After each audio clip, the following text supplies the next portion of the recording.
বিসমিল্লাহির রহমানির রহিম। হে সমস্ত মুসলিগণ, হে সমস্ত পরহেজগারগণ, আজ মোহাম্মদ শামীম আলী আমি আপনাদের সামনে যে আলোচনাটি নিয়ে আসলাম সেই আলোচনাটি করব সূরা তাহরিম থেকে। সূরা তাহরিম থেকে এর আমল ও ফজিলত থেকে আপনাদের সামনে এই আলোচনাটি করব। ইনশাল্লাহ মনোযোগ সহকারে শুনবেন। এই আলোচনাটি শুনলে কি কি হতে পারে, কোন নিয়মে কি করলে কি হতে পারে, এই আলোচনাগুলো করব। বিশেষ করে আপনি ঋণ মুক্ত হতে পারছেন না, আপনি ঋণের দায়ে অনেক কষ্ট করছেন। এই ঋণ মুক্ত হবেন কিভাবে, কি করলে, এবং দেখা যায় কারো ঘুম হচ্ছে না। ঘুম হয় না কেন?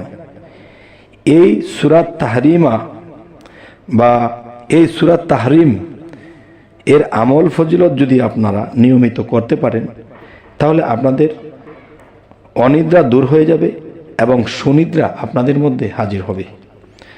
আচ্ছা, আরও একটি বিষয় হলো যে আপনার সাথে অনেক শত্রুতা আছে মানুষের, যে মানুষ এতই শত্রুতামি করতেছে, কিন্তু তারা শত্রুতামি করতে আসবে আপনার কাছে, কিন্তু তারা ব্যর্থ হয়ে ফিরে যাবে।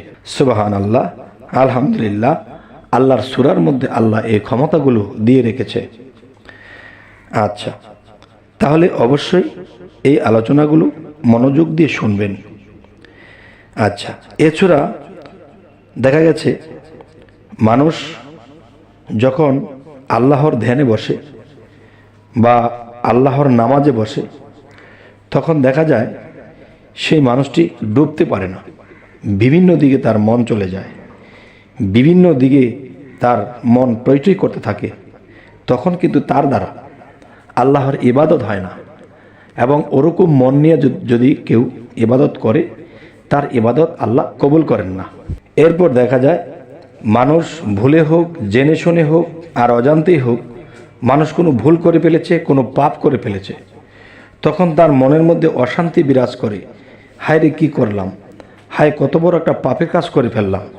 তখন কিন্তু আল্লাহ কিন্তু এই সুযোগটি রেখেছে সূরা তাহরিম।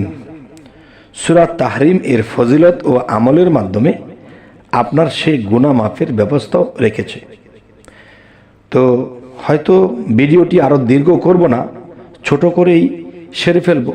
তো ইনশাল্লাহ খেয়াল করুন, সর্বদা সকাল সন্ধ্যায় সূরা তাহরিম পাঠ করতে থাকলে সহজে ঋণ মুক্তি হয়ে যায়। আল্লাহ অবশ্যই সাহায্য করবেন, আপনার ঋণ মুক্ত হয়ে যাবে।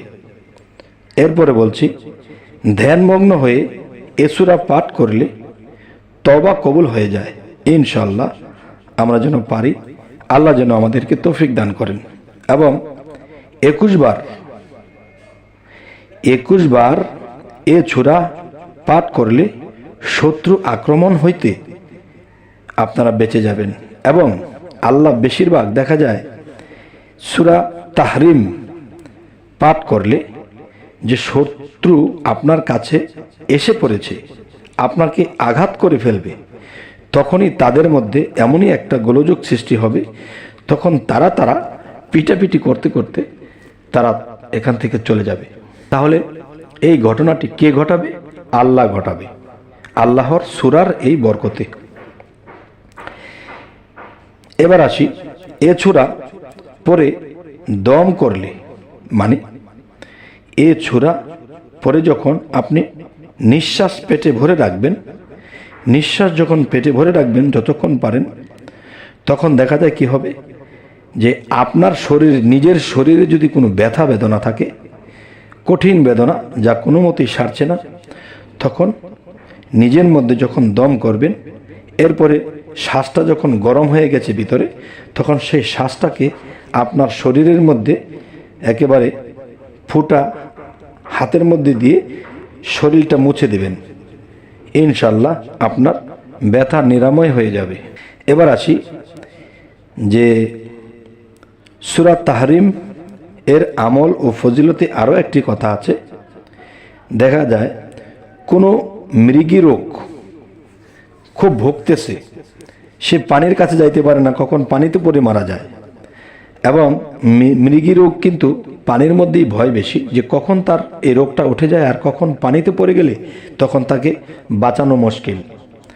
আচ্ছা, তাহলে এই সূরা আপনারা নিয়মিত যখন পাঠ করা হবে তখন মৃগী রোগ ভালো হয়ে যায় আল্লাহর তাহরিম সূরার উসিলায়। এবং নিদ্রা আসছে না, অনিদ্রায় ভুগছেন, চোখ মুখ কেমন হয়ে গেছে, ফ্যাকাশে হয়ে গেছে, খাওয়া খাদ্য হচ্ছে না, ঘুম আসছে না, কি যেন হয়েছে, তখন দেখা যায় এই অনিদ্রা ব্যক্তি সুনিদ্রা এসে যাবে যদি এই সূরাটি কমপক্ষে 21 বার পাঠ করতে পারে। তার নিদ্রা এসে যাবে, আর সেই নিদ্রা হবে সুনিদ্রা। সুনিদ্রা বলতে যে এখানে শয়তানের অসওয়াসা আসবে না, খারাপ কোনো স্বপ্ন আসবে না। আপনি তখন এই সূরা পাঠ করে শুইলে আল্লাহর আগম নিগুম ভেদ রহস্য আপনার চোখে ভেসে উঠতে পারে। সুবহানাল্লাহ, আলহামদুলিল্লাহ। তবে যাই হোক, আল্লাহ আমাদেরকে এই সূরা তাহরিম, এই সূরা নিয়মিত পাঠ করা, আমল করা, ফজিলত মেনে চলা আমাদের আল্লাহ তৌফিক দান করুন। তবে আমাদের চ্যানেলের নাম হলো কষ্টের জীবন মুক্তি। আমাদের এই কষ্টের জীবন মুক্তি এই চ্যানেলটি যারা দেখছেন, যারা নতুন, অবশ্যই সাবস্ক্রাইব করে নেবেন, পরবর্তীতে যেন আপনাদেরকে ভালো ভালো আলোচনা পৌঁছে দিতে পারি। তো সকলেই ভালো থাকবেন। আল্লাহ হাফিজ।